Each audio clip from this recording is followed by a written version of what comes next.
Thank you, Jake, so much for joining us. I want to start a major foreign policy address today for President Biden. What's the intention? Who does he feel he needs to convince with this still? I think for him it's less about convincing and more about explaining the moment we're in, which is a moment of real transition in the world. The post-Cold War era has ended. We are now in a contest for what comes next. And it's a contest about economics and technology and human values. And the question is that the president will pose, is America winning this contest right now? And he will give an emphatic yes as an answer to that question. Because from his perspective, he's left our alliances stronger, our enemies and competitors are weaker and under greater pressure. In the strategic competition with China, we are in a very strong position. And the basic elements and engines of American power, our economy, our technology, our defense industrial base, our supply chains, are healthy and strong, even though there's more work to do to keep bringing prices down.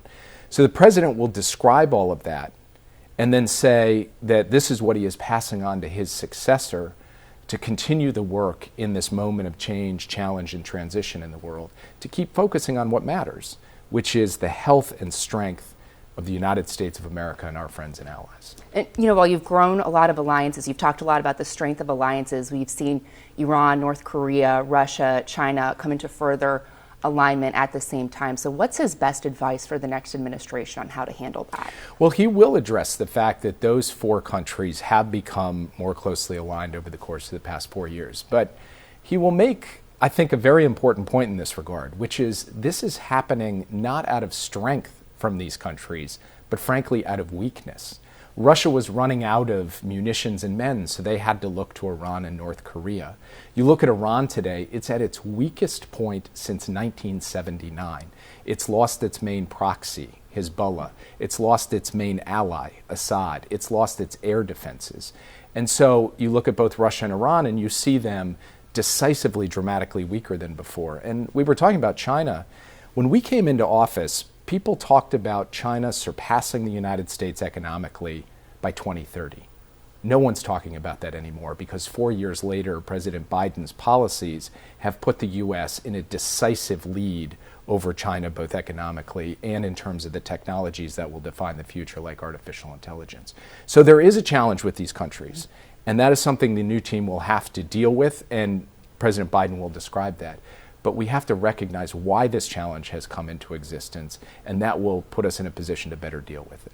And let's talk about Ukraine. One of the goals of this administration has been to put it in the best position possible for any potential negotiations. Is it at that point yet? I believe that we have given Ukraine a significant amount of leverage to take to the negotiating table. First, we have surged weapons and munitions to the point where Ukraine now has a much more significant military capacity than it did before. Second, we've added new sanctions on both the financial sector and the oil sector of Russia, and this is squeezing the Russian economy and putting it under pressure to a greater extent than we have seen before. And third, we are continuing to rally a large group of countries around the world to show Russia that there will be a strong wall of support for Ukraine going forward if they're not prepared to cut a deal. So I think the Trump team has the tools that it needs to work with Ukraine to get a good deal at the negotiating table. And now the question is, will they do that and not just pull the rug out from under Ukraine or try to impose a deal on top of Ukraine?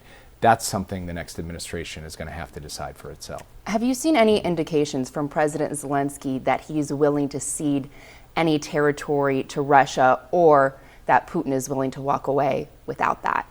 Well, I've learned long ago not to negotiate on camera, so I won't speak to the private conversations we've had with President Zelensky. But I will make this point. Before the election, when we didn't know if it was going to be President Trump or President Harris, President Zelensky came to Washington. He came here in September of last year, and he laid out what he called his victory plan. Really what his victory plan was his plan to go into negotiations with the wind at his back, to have this leverage we just described. I think he's thinking in practical terms about that negotiation. I think he's thinking carefully about the elements of a potential deal. And that's something that he's refined over the course of the last few months. But I will leave it to him and ultimately to the new administration to lay out what the actual negotiating position will be. Okay, and let's turn to the Middle East. President Biden and Prime Minister Netanyahu spoke about a potential hostage and ceasefire deal over the weekend. Are they in alignment on that deal? They are in alignment on that deal. We are very close to that deal. I believe that Israel has taken a big step in the last few days to be prepared to get to a final outcome in which the hostages come out, the fighting stops, and we can surge humanitarian aid into Gaza in a more calm environment. We're not there yet, but I do believe the possibility is there for this deal to close this week before President Biden leaves office. And President Biden will continue to stay engaged with the leaders in the region. His top Middle East advisor, Brett McGurk, has basically camped out in Qatar for more than a week now and is coordinating closely with the incoming administration as well to try to get to an outcome that achieves the ceasefire and hostage deal we've all been waiting for. We've been here before where we were close and Hamas was an obstacle. Is there a plan B absent Hamas's cooperation with this? Look, there's not, in a sense, a plan B of the sort you're describing, because at the end of the day, we need Hamas to agree to release the hostages. That is a critical part of setting in motion a ceasefire and all of the other steps that would flow from it. You're right, we have been here before, but I will say this, having watched this for 14 months, having gotten close and then not gotten it done, this time I believe that we have a different dynamic around the negotiating table, a greater possibility to bring this to closure in the near term. Now, that's not a prediction it will happen, because it could, of course, fall apart again. But I think this week is different. I think we have a genuine possibility to make this happen, and we are going to keep pushing from the president on down to try to make that a reality. What makes this week different? I think part of it is that the sheer amount of pressure that has built up on Hamas, their military formations destroyed, their main leader killed, a ceasefire in Lebanon where their previous ally Hezbollah has cut a deal with Israel, and that deal is holding after many weeks, a weakened Iran. The pressure has been building on Hamas since all of these things have happened over the course of the past couple months. So I believe that Hamas is finally coming to recognize there is no other way out but through this deal. Okay, and major rule on artificial intelligence this morning. What is your expectation for how China responds to this? I can't predict China's response. We have been very clear and straightforward with them in direct diplomacy that we are going to take steps to protect our most advanced technologies so that they can't be used against us or our friends for national security harm. And that goes for the most advanced semiconductors related to artificial intelligence, because those can be used in everything from nuclear weapons research to advanced conventional weapons. So the U.S. is going to make no apologies about placing restrictions on the flow of those kinds of chips to China and to other competitors and adversaries. China has responded in the past by taking some measures around critical mineral supply chains. We have been prepared for that, and we're prepared for anything that China may do going forward, because we believe it is so important that we take these kinds of measures, and this, I believe, is one of the critical legacies of the Biden administration. And when we look at home here, there obviously was the recent attack in New Orleans.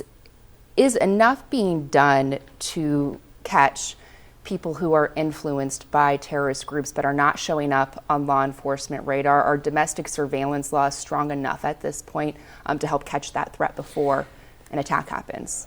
Look, the professionals at the Federal Bureau of Investigation and other parts of our law enforcement agencies and our foreign intelligence agencies as well, they wake up every morning and go to bed every night thinking about preventing and disrupting potential attacks against the homeland. And they, over the last 4 years, have done a remarkable job. The very first terrorist attack that we had under the Biden administration came in January of 2025. That is the fewest number of attacks that we have seen in this country under any president in modern memory, to include President Trump, who had multiple terrorist attacks on U.S. soil. So I think they are doing phenomenal work. But there is always more to do, and we have to stay as vigilant as possible against further attacks. The last point I would make is that as far as we know right now, though we're continuing to study the question and investigate it, this was not a foreign directed attack or an attack that was dreamed up and planned abroad. It was somebody in the United States, a U.S. citizen, a former service member, who went online, consumed a lot of propaganda, and was radicalized. This is a very difficult threat for any administration to take on effectively. But we do have to keep refining our tools to try to make sure we are disrupting and preventing these attacks going forward. President Biden previously called now President-elect Trump a danger to American security. Does he still see him that way? Look, we're in a transition. In a week's time, the president will leave the presidency and pass the baton to President Trump.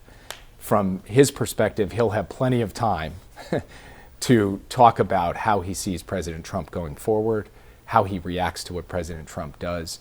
But for this coming week, we're trying to work with the incoming administration to secure objectives on behalf of the American national interest, including the ceasefire and hostage deal. So I'm going to focus on that and not on rhetoric from the past. And then President Biden, of course, will speak for himself as we go forward. My last question, when you look back on the last 4 years, greatest success, greatest regret for you? I think our greatest success is what we have done to take the health of America's alliances, our friends and partners around the world who help push back against our adversaries and solve the great problems of our time. We have taken those alliances to all-time highs. We're passing them off in the healthiest place they have been in decades. And I think that that can pay dividends across every issue that matters to everyday Americans, from Russia and China to technology to economic prosperity to terrorism, you name it. In terms of my greatest regret, I wish we had another 4 years to keep going, because we're in a period right now where actually investing in the sources of American strength, the payoff comes over a longer period of time. And I think what President Biden has done for this country will be measured in decades, even as the electoral cycle is measured in 2 and 4 years. Okay. Thanks so much, Jake. I really appreciate it. Thank you.